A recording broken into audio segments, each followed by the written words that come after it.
One of the most thrilling and interesting directors to emerge from the US in the 90s is Paul Thomas Anderson.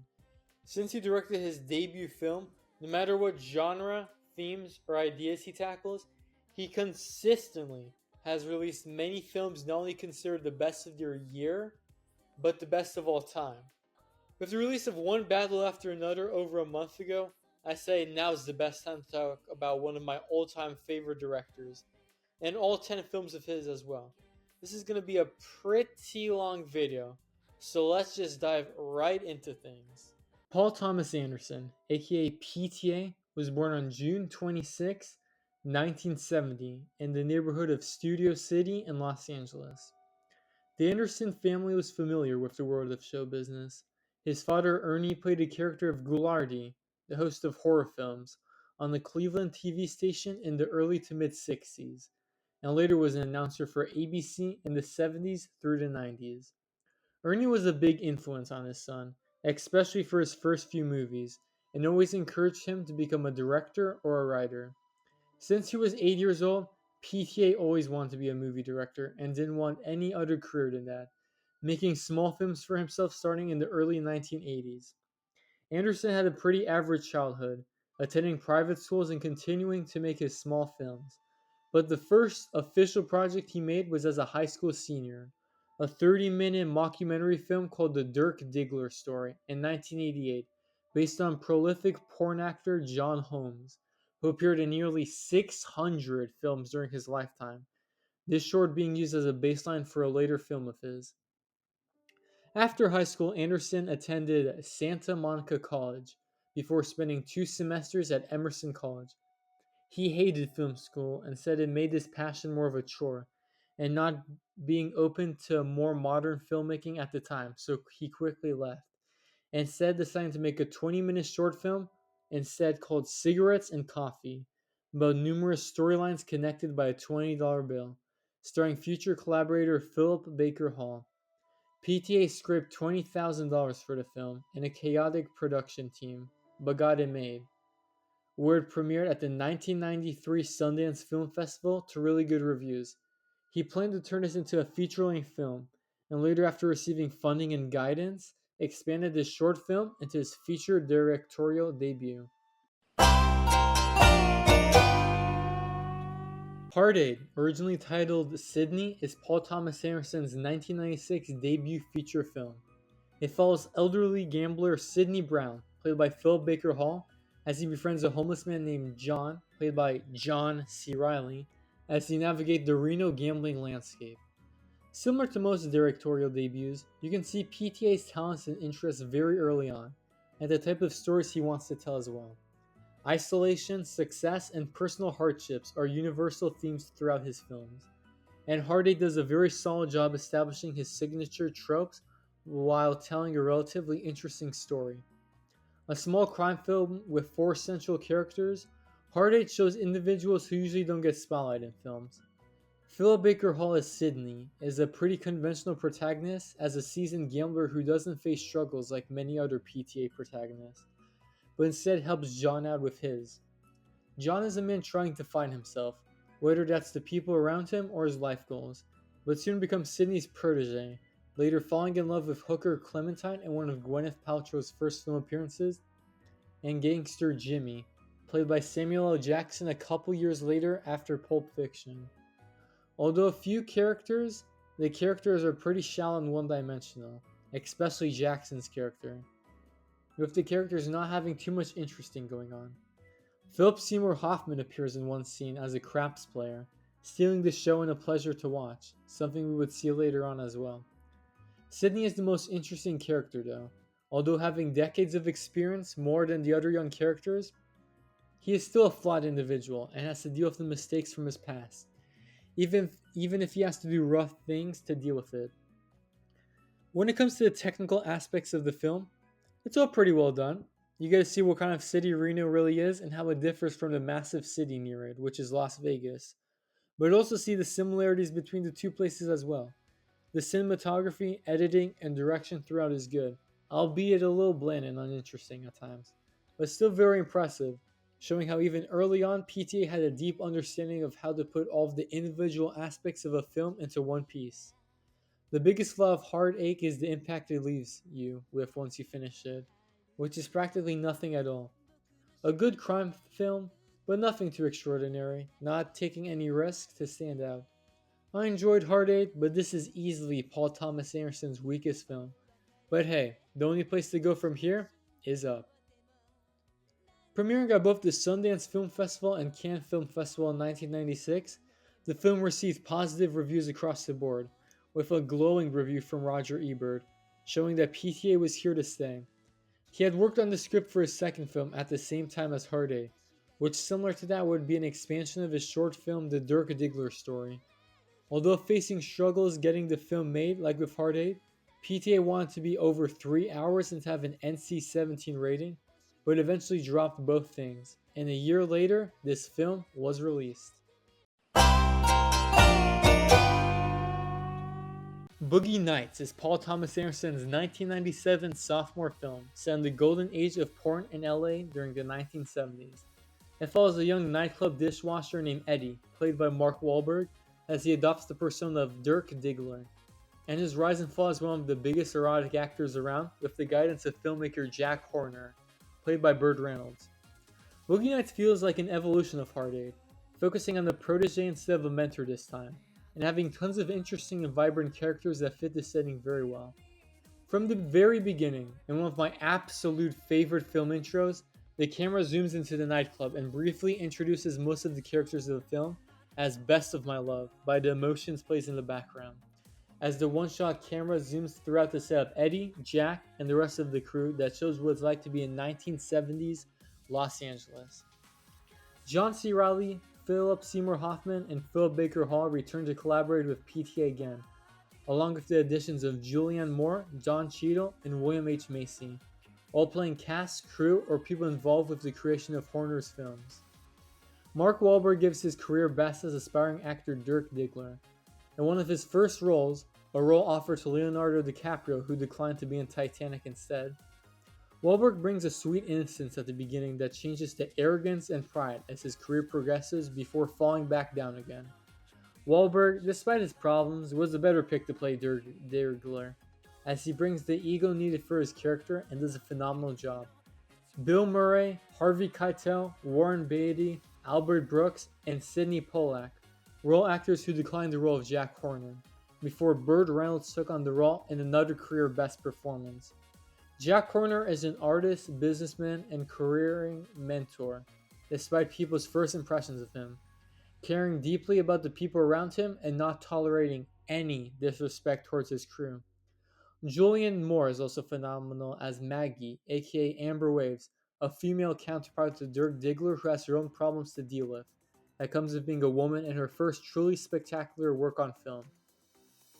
The rest of the cast, no matter how big or small, are great as well.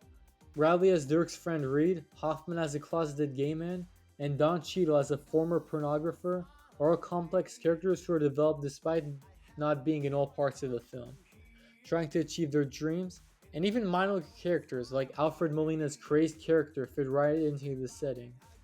Speaking of the setting though, Paul Thomas Anderson does a perfect job of showing what it's like to live in LA in the 70s, and the pornography business there as well. The production design, no matter how big or small, captures every little detail flawlessly, like in Dirk's room having posters of 70s films like Serpico and all of the disco throughout, and shows how film can be a time capsule for different time periods. Both PTA's direction and screenplay in Boogie Nights is dazzling, brilliantly showcasing the beauty in things most people view as disgusting or even satanic. Gorgeous throughout, Boogie Nights takes tropes most are familiar with and reinterprets it into a captivating drama throughout, with deep characters in a gorgeous setting. The porn industry is an industry just like any other, and showing what it really is, even though it is fictional, leaves the audience with a better, more positive viewing of what this business really is. We need more sympathy in our lives for all groups of people, and Boogie Nights is a film that provides that. A massive step up from Heartache, Boogie Nights really showed the talent that Paul Thomas Anderson has. A throwback to the 70s and one of the most accurate depictions of the decade, carried by marvelous performances, this is easily one of the best films of the 1990s. Although a little too long with some filler throughout, this is truly a marvelous film I can hardly put into words, and something you should experience if you haven't already. This was just one of the first masterpieces PTA had in store for us, as we'll see later on, and showed its excellence very early on. Boogie Nights premiered at the Toronto International and New York Film Festivals, before receiving wider releases and being a minor success at the box office. Critics and audiences alike loved the film and praised PTA's work along with the acting, specifically Reynolds and Moore, Reynolds winning a Golden Globe for his amazing performance. The film received Best Original Screenplay, Best Supporting Actor, and Best Supporting Actress nominations at the 70th Academy Awards, and Reynolds likely would have won if he had been promoting his performance and not talking so negatively about it. The success of Boogie Nights opened up doors for Anderson, and was offered by New Line Cinema's full creative control of his next film. He wanted to make a small film, but he quickly expanded to what would become his grandest film yet, released at the tail end of the century alongside dozens of other classic films. Magnolia is Paul Thomas Anderson's 1999 drama film, featuring 9 intertwining stories that take place in a single day in Los Angeles. A misogynistic self help guru, an LAPD officer, a young child prodigy, a game show host, an older former prodigy, an elderly dying man alongside his wife and daughter, and his hospice nurse as well. PTA's longest film, clocking at over 3 hours, the film rapidly introduces you to these 9 characters and how their lives connect to each other throughout this busy day, and tries to show each of the problems they carry deep within them, and slowly throughout the day trying to deal with their trauma, no matter how big or small. Despite the enormous ensemble cast, each character is fleshed out with the long runtime helping out tremendously. Let's start off with the simpler characters first. Many PTA regulars appear in Magnolia again. The first one and first character we deal with is John C. Reilly's Jim, a very simple and pretty unintelligent officer, but after losing his gun struggles to find it and wonders what to do next, all while falling in love with Claudia. Earl Partridge is a dying TV producer on his last hours, and his young wife Linda, played by Julianne Moore, spends his final moments with him, while Nurse Phil, played by Philip Seymour Hoffman, in one of his most calm and down-to-earth performances, tries to get his famous estranged son to say his goodbyes. Phil Baker Hall's character Jimmy Gator runs a children's quiz show while dying of cancer, with the child prodigy Stanley struggling with the pressures he faces from the show and his father. William H. Macy's character is sort of a dark future version of Stanley, a former prodigy himself who recently got fired and whose parents took all his money, trying to find a way to earn this money fast. And lastly, the best and most complex character is Tom Cruise's character Frank T.J. Mackey. In his absolute best performance, Cruise plays a misogynist who goes around giving speeches to young men about how women are ruining their lives and how they have to take control of it, later struggling to deal with his estranged father's early death, and so much time apart. Got all of that? Yeah, it's a little complex, but it comes together phenomenally. Magnolia is PTA's one of his most personal films, taking many of his personal struggles and putting it into his characters in his lengthy screenplay, and many characters paralleling people in his life as well, like his mother and father. Despite many of the characters' flaws, their addictions, aggression, and criminal activities, you grow to care more and more about each person as the film progresses, especially near the end. Even though each character has only around a half an hour of screen time each, some characters never even interacting with each other even once. They're highly believable characters and feel like people you may or may not know in real life. In the absolute best scene of the film, and one of the best scenes in any PTA film, where Frank reaches his father, he breaks down in an absolutely emotionally devastating scene before his father passes, as Nurse Phil and the rest of the audience watch. Both PTA and Cruz putting their own personal grief from their father's passing in order to create one of the saddest scenes in any film, especially if you had someone close to you die as well. At the end of the film feels connected as each character achieves one of their goals from the beginning of the film, as frogs begin to fall out of the sky. Like the flower itself, Magnolia blossoms the longer the film progresses, delivering a beautiful and emotionally devastating film. It's not perfect. The pieces of this puzzle don't fit together exactly perfectly at the end, with some characters feeling a little underutilized, but considering the scope, it could have gone much worse for a worse director. A film that never drags on due to PTA's amazing direction and amazing performances, especially from Tom Cruise, who feels like the lead throughout. Even in such a packed year like 1999, Magnolia stands out on his own and shows how a film can feel like art, with the songs from PTA's friend and musician, Amy Mann, helping out a lot. Magnolia is a wonderful film to watch if you have to, not wasting any of it, and something everyone will get something out of. Magnolia received just as much acclaim as Boogie Nights, even though it underperformed at the box office. Every aspect of the film received acclaim, from the direction and screenplay to acting and the music. Tom Cruise won a Golden Globe for his performance, while the film also receiving nominations for the Oscars for Best Supporting Actor for Cruise, Best Original Screenplay, and Best Original Song for Save Me. The film also winning the Golden Bear at the Berlin Film Festival. Cruise should have won, by the way. PTA also got into a relationship with SNL star Maya Rudolph in 2001, who he's been with ever since, the two having 4 children with one another. Around the same time as that, Anderson announced his next film would be around 90 minutes and star comedy legend Adam Sandler, releasing a few short years later. Punch Drunk Love is PTA's 2002 romantic dramedy. The film stars Adam Sandler as a lonely, socially withdrawn man named Barry Egan, who runs a business that sells toilet accessories, who suddenly falls deeply in love with one of his sister's coworkers. Punch Drunk Love is a polar opposite film to Magnolia, going from one of his biggest and longest films with dozens of characters to his shortest, with just 3 central characters. When asked why Adam Sandler was cast as the lead role, he had never done a drama film and had just done comedies. PJ said he was just funny, especially after seeing Big Daddy, which came out the same year as Magnolia, and wanted him as the lead since. The film opens suddenly with Barry arriving at work and 10 minutes of him just doing stuff, before heading outside and seeing a harmonium on the street and another gorgeous opening from PTA. Punch Drunk Love is an art house film at heart, vibrant colors throughout with silence that emphasizes the environment around the characters, with this simple, straightforward story doing a perfect job of accomplishing what it wants to. Barry Egan is a complex character.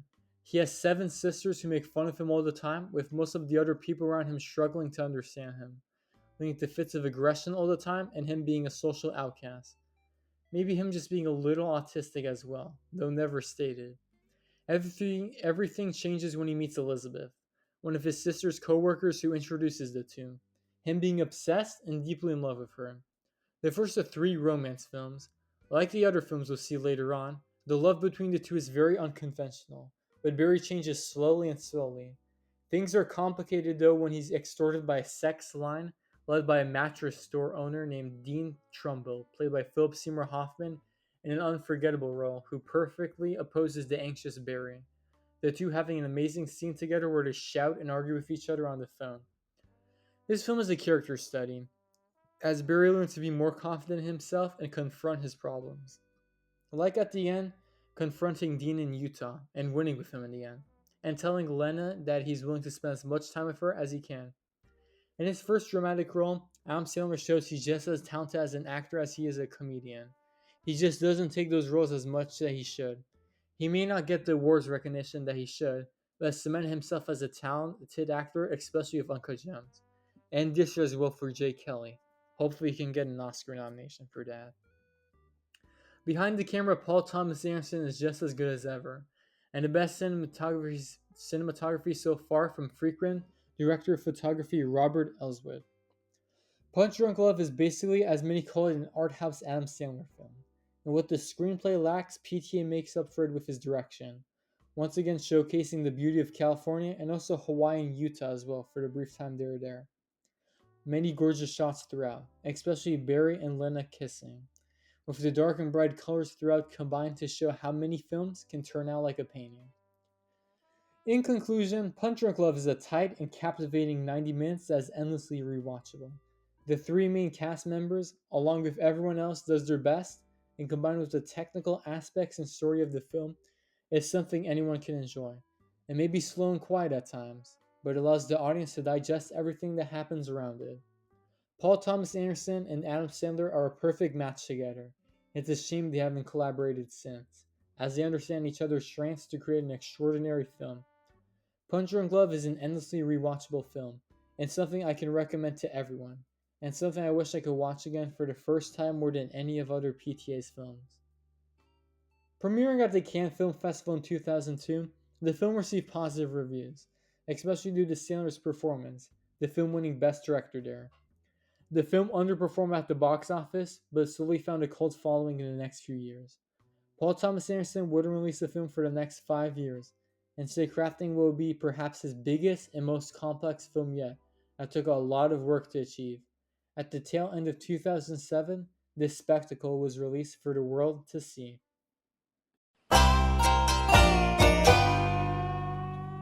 There Will Be Blood is that monumental film.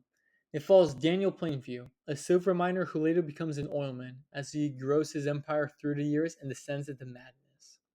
The epic is very loosely based on Upton Sinclair's novel Oil, but aside from the similar opening act, practically everything is changed.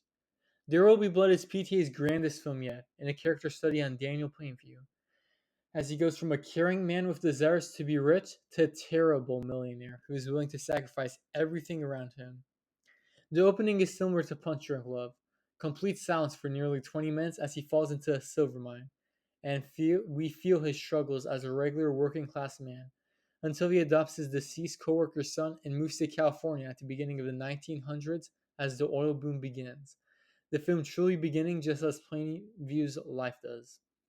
When it comes to There Will Be Blood, there is one thing that immediately comes to mind when it comes to things that make this film so great and iconic. Daniel Day-Lewis's monumental lead performance as Daniel Plainview. Anderson also gets the best out of his actors, and Daniel Day-Lewis has never given a lousy performance. But his role as a Lewis Plainview is, in my opinion, not only the best performance of the entire 2000s decade, but one of arguably the best acting performances of all time. Day-Lewis does an out-of-this-world job of showing Plainview as he changes over time, how calm he can be at times, and how angry and aggressive he can be at others. Plainview starts out having devastating thoughts that his son goes deaf from an explosion, but years later doesn't even hesitate to send him to a death school and disown him. Later, he even kills the man who pretended to be his half-brother due to his anger and manipulation, and at the end slays Eli Sunday just because he can. He got so powerful that he can do whatever he wants without repercussion.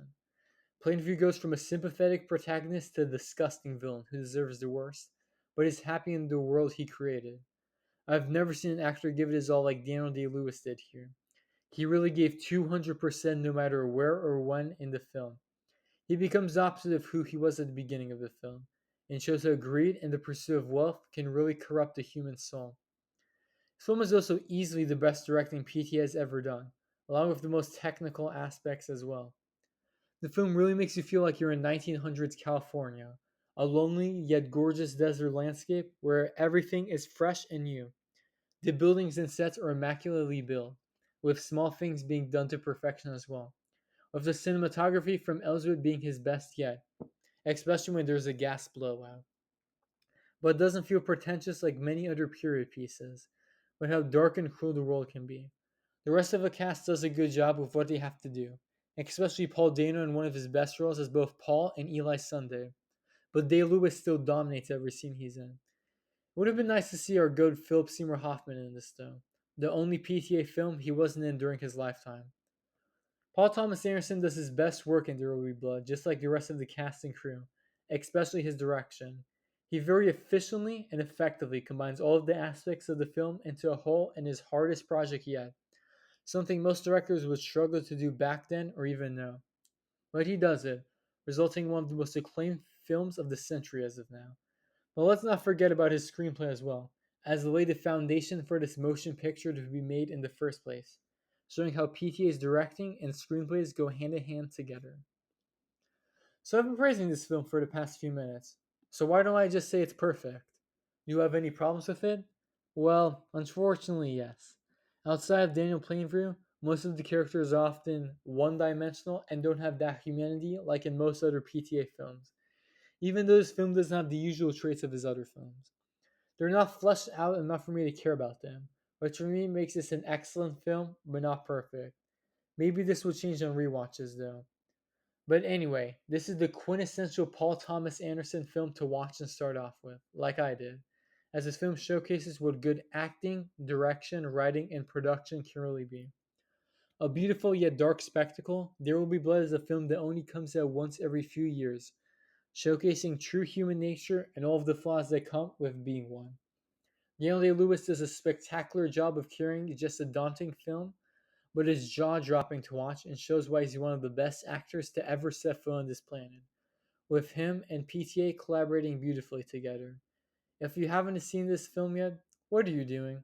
Just watch already. You are missing out. And if you have, you can understand how this is one of the best and most impactful films to come out, even in such an extraordinary year. Upon its release, There Will Be Blood became a massive success with critics and also becoming PTA's highest grossing film at the time.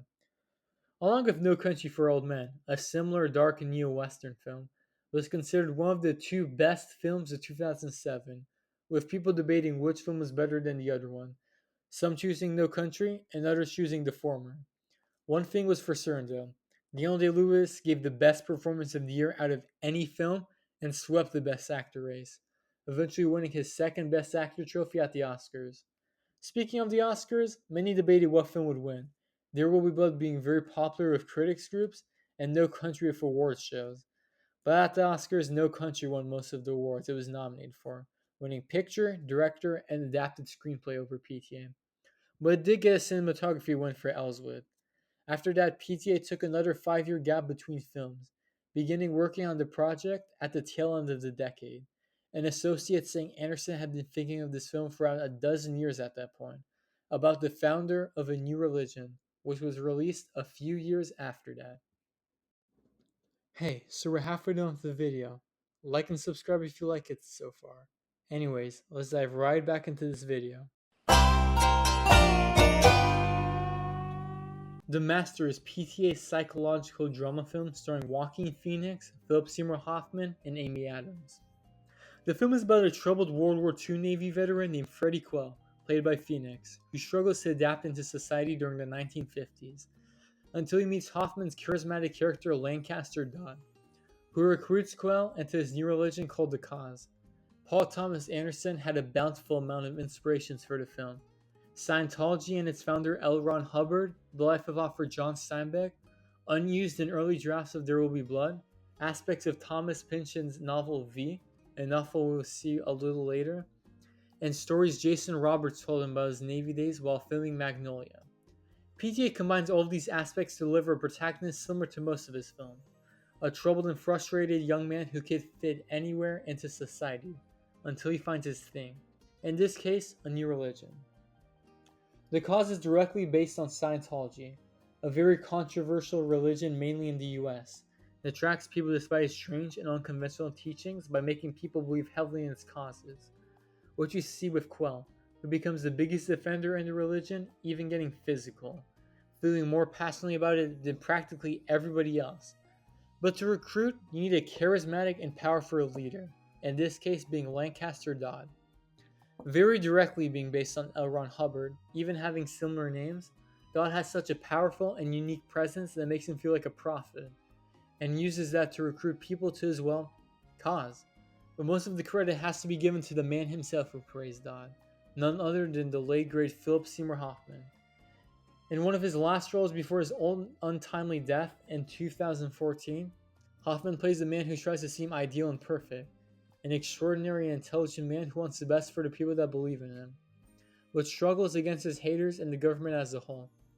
I've said this a whole bunch of times already when discussing the acting of the other films, but I believe that Hoffman's role here was his best performance in his entire career. PTA understanding his actors so much that they deliver pure excellence. His fifth performance in the PTA film, Hoffman bounces all types of different emotions, and you can feel his presence, even around acting legends like Joaquin Phoenix and Amy Adams, outclassing them every step of the way. He remains devoted to the cause every step of the way, even faced with hardship.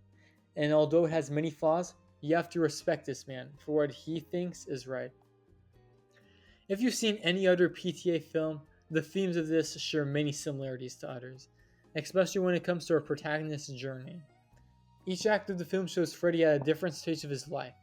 At first, he is lost with no goals in mind, not having much support until he's recruited into the cause. Then he becomes a devout supporter, doing anything and everything Dodd tells him to, attacking those who are against him, both verbally and physically. But then at the end, he realizes what helped him at first is now hurting him in the long term, and realizes he doesn't want to be part of this for the rest of his life. He now knows what is best for him, and although it pains him, he must leave the past in the past in order to move on to the future, ending the film on a very satisfying conclusion. The film looks gorgeous throughout, especially the scenes in Freddy's Navy days, making up for PDA's screenplay, which isn't one of his strongest. Don't get me wrong, it's good, but doesn't do anything that we haven't seen before. His previous 4 films tackling these topics better despite their different settings. Aside from Philip Seymour Hoffman's performance, and Phoenix's as well, similar to There Will Be Blood, the side characters aren't that fleshed out and a little forgettable because of that. But The Master is still a great film overall, one of the best films of its year, and tackles American issues that most films or other forms of art don't want to tackle out of anxiety or fear. The film doesn't bash the things it criticizes by calling it dumb or stupid, instead offering a new perspective why many people see it the way they do and have the options they have with their life after that. A very enjoyable watch and thought-provoking throughout, The Master is another slam dunk for Paul Thomas Anderson. The Master received positive reviews from critics, but underperformed at the box office, like many PTA films, which is fine. Phoenix and Hoffman received praise for one of their best performances, each winning the Volpe Cup at the Venice Film Festival for Best Actor and receiving Oscar nominations, which Hoffman should have won, with Amy Adams also receiving an Oscar nomination for Best Supporting Actress and other awards nomination as well. PTA won the Silver Lion for Best Director at Venice as well, becoming the first and only film director to win the Best Director prize at the big 3 European film festivals, those being Cannes, Berlin, and now Venice. A talking point about the film was the topic of his thoughts on Scientology, and many wondered how its biggest face Tom Cruise would think of it, as him and PTA had worked on Magnolia together. But directors said that was between him and Cruise, and they were most likely on good terms with one another. But now, fans were eagerly awaiting the next PTA film, but they didn't have to wait long as they thought, as the film would only come out a few short years later. Released in 2014, Inherent Vice will be Paul Thomas Anderson's next film. An adaptation of Thomas Pynchon's novel of the same name, it follows Joaquin Phoenix's character Doc, a private investigator who is also a hippie stoner, as he investigates 3 different cases that are closely involved with the disappearance of his ex, along with her wealthy boyfriend in 1970s LA. A homage to neo-noir films from that time like The Long Goodbye in Chinatown, while combining aspects from stoner films from that time like the ones from Cheech and Chong to create a truly 70s story. The ensemble cast is pretty good as well. Josh Brolin's Lieutenant Bigfoot being the only serious character throughout while dealing with the antics of Doc, and other characters played by Owen Wilson and Benicio del Toro. Even Maya Rudolph appearing briefly. PTA's direction and the other technical aspects are just as good here as they were in Boogie Nights. Although 2 very different films, even though they both take place in LA in the 70s, they're able to capture the different sides of the city brilliantly. Inherent Vice, however, is one of my least favorite films coming from Anderson, mainly in part due to the extremely convoluted plot and the story being told here. The screenplay packs so much story and things that are going on, which has worked before for PTA films, but despite its 2.5 hour runtime, doesn't do that good of a job explaining the story to the audience. Most of the characters are funny and interesting, with Phoenix and Brolin being perfect foes to one another, as all of this crazy shit happens around them. But instead of tackling 3 storylines, it should have just be compressed to 1, and making this film half an hour shorter, as this film is probably the most dull compared to any PTA film. By the time you reach the end of it, you struggle to comprehend what really just happened, even though there are many enjoyable parts to it. But the acting, production, and direction tried their best to make up for it. Although one of his longer films, I really don't have much else to say about Inherent Vice compared to many other PTA films, and is in my bottom 2 of his films along with Hard Eight. It's good, but certainly doesn't hit the heights of some of his other works that we saw earlier on, like we'll see later, and definitely not one of his best. I can see why people would love this one, especially stoners, as it really does bring back the 1970s to the big screen with great acting and a bunch of pretty funny moments spread throughout its long runtime. But the story of the film drags it down a lot for me. It was interesting to watch Inherent Vice for the first time, but it isn't one I'll be watching anytime soon. Inherent Vice received positive reviews upon release, some loving it while others are less so enthusiastic about it, and was once again another financial disappointment. I brought this point up in previous films, but this shows how little box office numbers matter in the grand scope of things, especially smaller or mid budget films. The screenplay of the film received the most acclaim, with Anderson receiving an adapted screenplay nomination at the Oscars that year, along with the film receiving a Best Costume Design nomination as well. A year later, PTA directed a documentary called Junun about the album of the same name featuring Johnny Greenwood, lead guitarist and keyboardist of Radiohead who had composed the score for There Will Be Blood, The Master, and Inherent Vice up to that point. The documentary receiving positive reviews. But now it's time to release his next film. This time about the fashion industry after Anderson had been interested in it for a while, released in a very stacked year, but what grew to become my favorite film from Paul Thomas Anderson.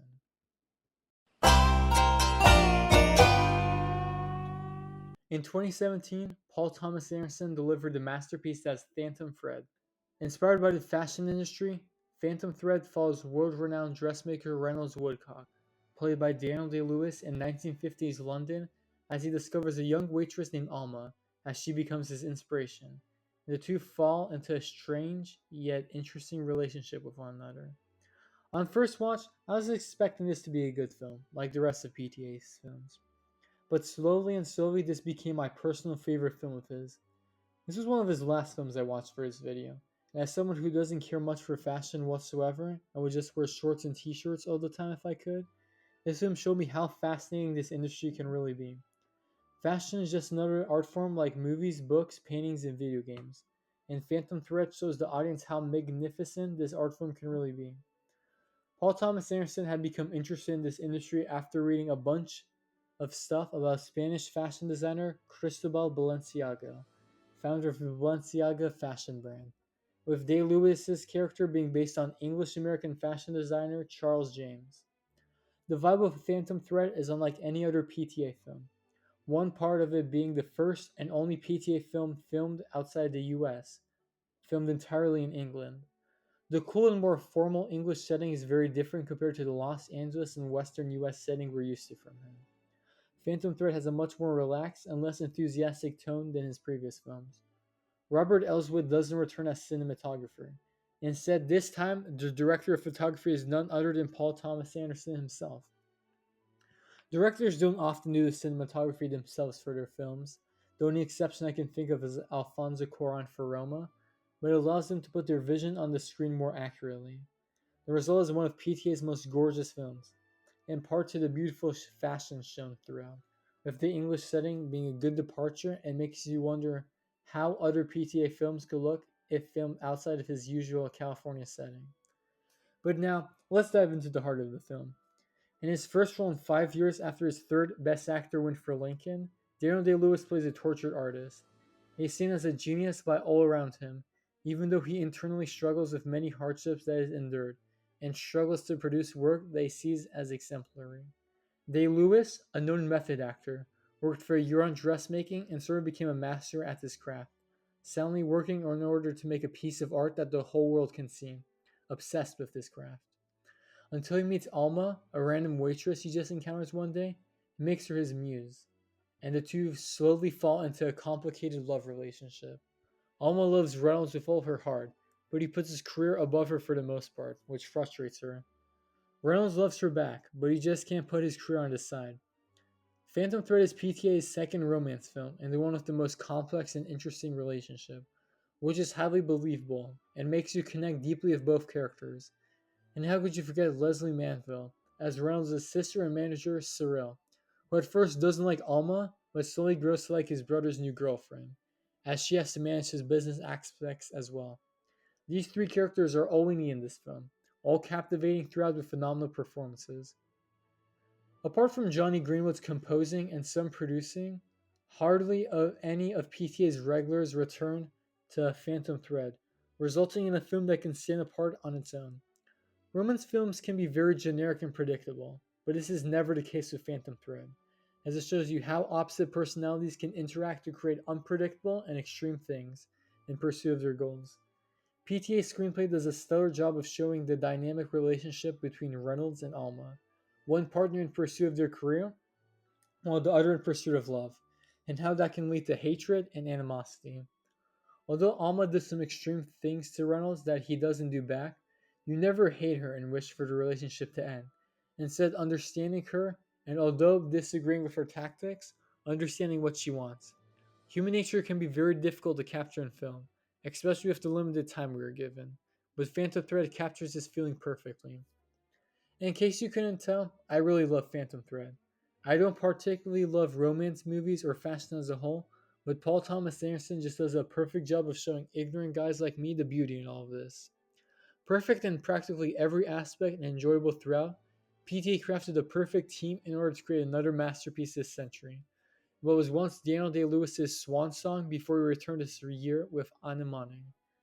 Phantom Thread shows how complex romance and human relationships can be, how feelings and emotions are ever changing for our entire lives from beginning to the end.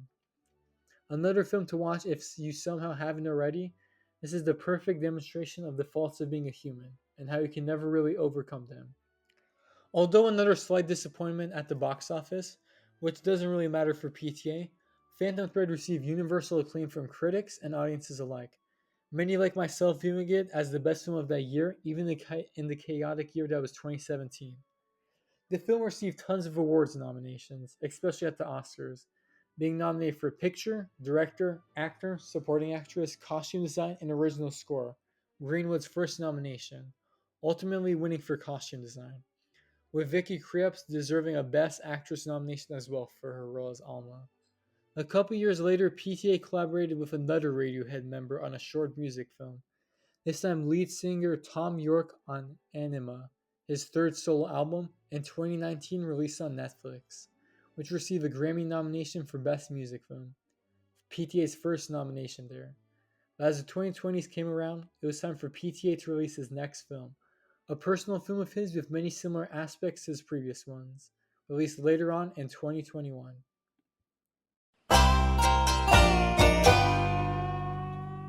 Licorice Pizza is PTA's coming-of-age romance dramedy about a relationship between a teenage actor and a lost photographer's assistant. Another romance film and another LA film in the 70s, Licorice Pizza takes a different approach to Punch Drunk Love or Phantom Thread, this time discussing young love and how can that be even more tumultuous. The two leads are Cooper Hoffman, son of the deceased former PTA regular Philip Seymour Hoffman, and Alana Haim from the band Haim, and their debut performances doing spectacular work as Gary and Alana. They don't really go over the top like many other actors and aren't giving it their all in every scene they're in, which is really good, as this type of film really doesn't need those type of performances, but they do really good work for the first time. After this film, we've got to see them do some more acting, but so far these are still their best performances. When you're young, you have a ton of things to think about when it comes to your future, like when it comes to your career, school, and all of the intimate relationships around you, and how to navigate all of this with the help of others. And throughout its 2-hour run, we really get to dive into all of these things. By far the strongest thing about this film is PTA's amazing script. While not one of his best, it's still an amazing one that showcases how random life can be, and how people just come and go regardless of whether you need them or not. The rest of the cast does an amazing job, whether I like them or not, especially Bradley Cooper and Sean Penn as two figures who come between Gary and Alana by taking Alana away from Gary and teaching her some things about Los Angeles. With the enormous cast also featuring Maya Rudolph and PTA's kids, alongside other people like Benny Safdie, Steven Spielberg's daughter, and Leonardo DiCaprio's father in minor roles.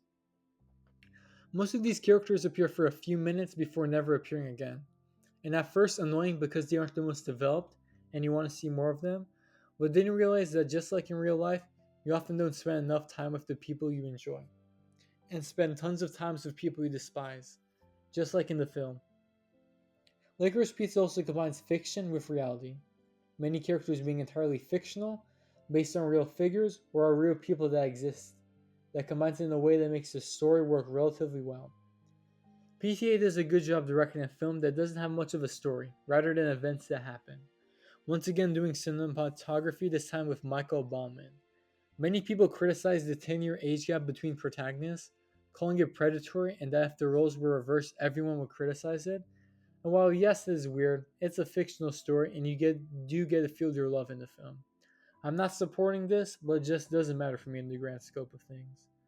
The problem with Licorice Pizza is that it just doesn't have the uniqueness of other PTA films. He has tackled these types of stories and settings before numerous times and much better as well. It doesn't feel as captivating throughout as it should. Not that many thrills as well, with a decent ending, but overall, it's still a great film. Despite a few flaws, Licorice Pizza is overall a really good film that delivers a solid story, held up tremendously by its amazing cast. PTA is incapable of making a terrible, even disappointing film, and Licorice Pizza delivers an enjoyable film to us. Hoffman and Haim's performances and characters are the standout, establishing them as amazing actors even when acting alongside established Oscar winners and nominees, with the Los Angeles setting being great as usual. Although there isn't that much to say about this film, it's an enjoyable and rewatchable film that most people can enjoy, with the unique tendencies of Anderson shining through in this story. Released around COVID, Licorice Pizza was a big flop at the box office despite positive reviews, but stood out that year due to lack of film releases, especially ones in theaters. The direction of the film, and especially the screenplay, received the most acclaim, along with the many acting performances in the film. The movie received a ton of awards nominations, including the very first Golden Globe nomination for Anderson, the very first and only one to this very day. Wow. Alongside an Oscar nomination for Picture, Director, and Original Screenplay, PTA finally won his first major televised award, Best Original Screenplay at the BAFTAs, deservedly in a very, very weak lineup, although it lost most of the season to Kenneth Branagh's overrated film Belfast. I hate that movie. In the 2020s, PTA did uncredited rewrites for Martin Scorsese's Killers of the Flower Moon and Ridley Scott's Napoleon, both long epics, but now PTA was going to make his very own. Fast forward to 2024, and it was announced PTA's next film would be another Thomas Pynchon adaptation, this time based on Violent, taking many years to make. But now, finally, this year his latest film was released, already establishing itself as arguably the best film this year and one of the best this decade so far.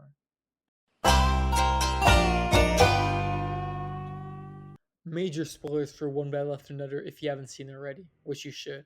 But anyways, One Battle After Another is the latest film from the mind of Paul Thomas Anderson, an action thriller about a washed-up ex-revolutionary who has to rescue his daughter from his former evil enemy.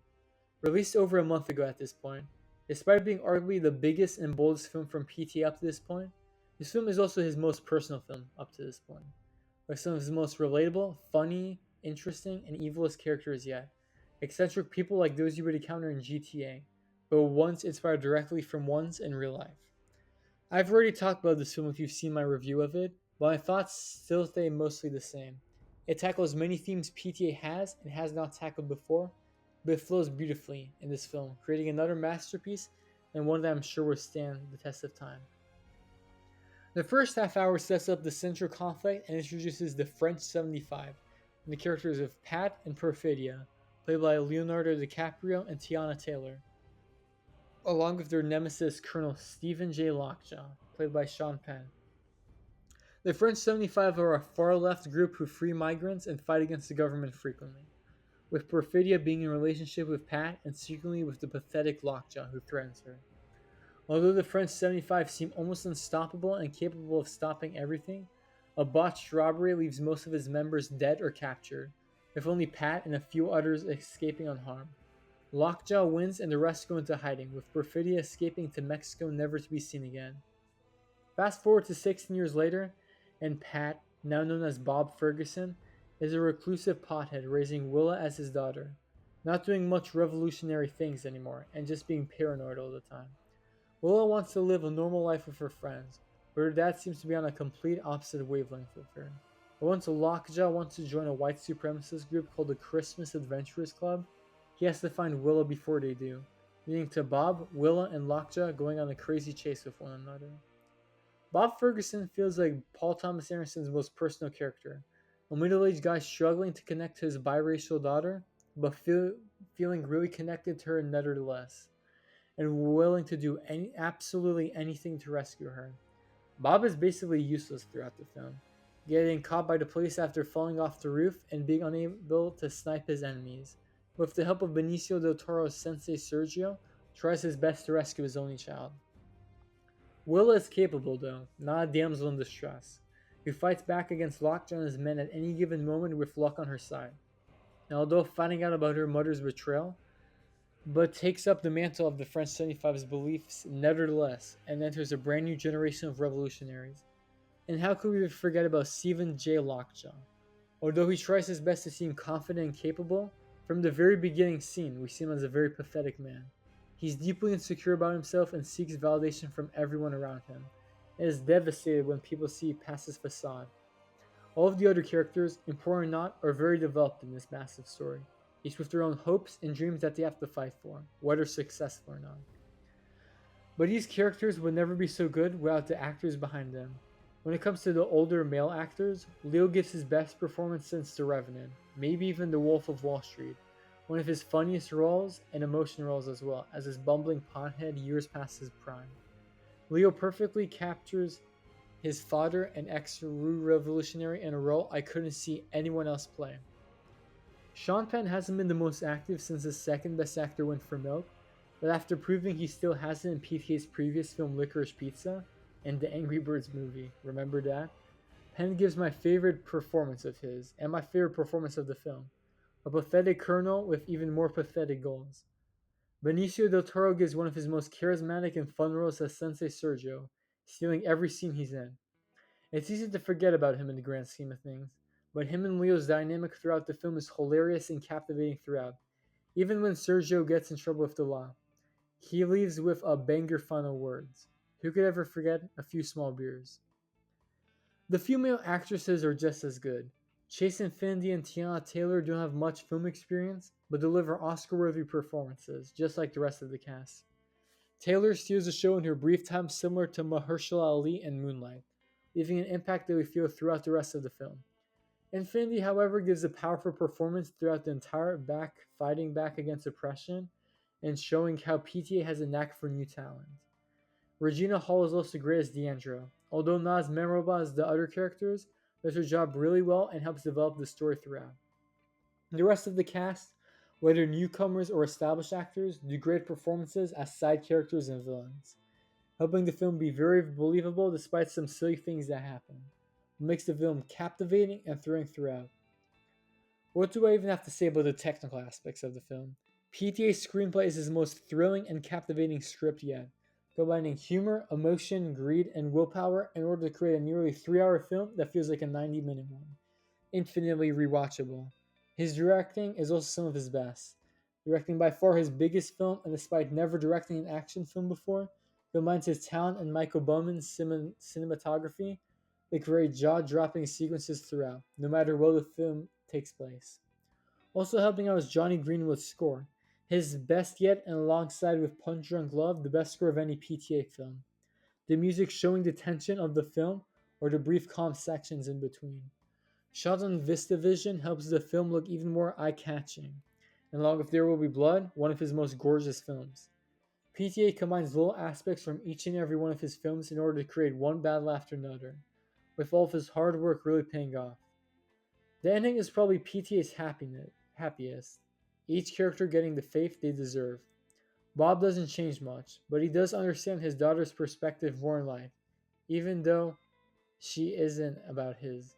Willa, however, becomes a revolutionary just like Bob and her mother, who says we'll see them soon, ending the film off by going to a protest, demonstrating that there will always be revolutionaries around, no matter the time or age. Bob being very proud of her. And Lockjaw gets what he deserves, thinking he got into the Christmas Adventurers Club after surviving an assassination attempt, only to be actually killed this time, being proud of himself at the end despite stooping lower than ever before. PTA films rarely have happy endings or endings that leave the protagonist and characters fulfilled, but One Battle is one of them. You truly learn to care about these characters and their causes, despite all of their flaws and imperfections, with PTA's own feelings elevating the screenplay to a whole nother level. A 2020s masterpiece that gets better the more you watch it, One Battle After Another is one of my favorite PTA films and favorite films of this decade so far, masterfully combining various themes and thought sets to create another certified banger, showing how life is truly just one battle after another. One Battle After Another received universal acclaim when it came out this year by both critics and audiences alike, many like myself considering this already the best film of the year so far, with it being very hard to see what will ever surpass this. The most expensive PTA film, it's also its highest grossing so far, grossing nearly 200 million at the time of this recording. Although estimated to be a box office disappointment, it's no surprise when it comes to PTA. It's expected, no offense. But like all of his, nearly everybody enjoys it, already being pretty high in the Letterboxd top 250, introducing a whole new generation to Paul Thomas Anderson's work. So what's next for PTA? Well, the award season has begun, but it's safe to assume this will be a major Best Picture contender, along with director, adapted screenplay, every acting category, and many technical categories as well. Hopefully, this year is where they honor and award PTA, who's never won an Oscar before despite receiving 11 nominations. But we've seen in the past maybe this will be his shot. Hamnet seems to be his biggest competition, with maybe Sinners as well. But I have hope in PTA, but besides, Chloe Zhao already won Best Picture and Director this decade for Nomadland. I have a feeling they won't award her a second time, especially due to the disappointing Eternals. Maybe I'll be wrong. I'll just have to wait to see it in the upcoming months. When it comes to his next films, however, nothing has been announced yet, but we'll probably find out something in the next couple years. Using his previous film gaps as references, it probably won't be released for 3 to 5 years, but like most of his fans, I'm excited to see what he has in store next for us. One of the best directors to ever come out of America, Paul Thomas Anderson is one of my absolute favorite directors, and in my personal opinion, one of the best directors of all time. With multiple classics under his hand and some of the most beloved films of all time, PTA offers a little something for everyone, with phenomenal performances from acting legends, gorgeous visuals, and emotional and captivating stories. Each film offers something unique yet familiar that brings back the viewer each and every time. Aside from Hard Eight and Inherent Vice, I would recommend every single one of his films for newcomers to watch, starting wherever you want to, but I would probably have to recommend There Will Be Blood as your first watch. Apart from that, go wherever your heart tells you to. I love the work from PTA and could probably talk about his work for more hours than I can even think of. But this is just the tip of the iceberg. Feel free to dive deeper into his work and watch it as many times as you want to. I'm sure you won't regret it. Anyways, thank you all so much for watching, as this is my longest and hardest video yet to make. So seeing your support by liking, subscribing, and sharing would really mean a lot to me. And thank you to everyone who watched this video to the end. Let me know your favorite PTA film in the comments below, and I'll see you guys next time. Bye.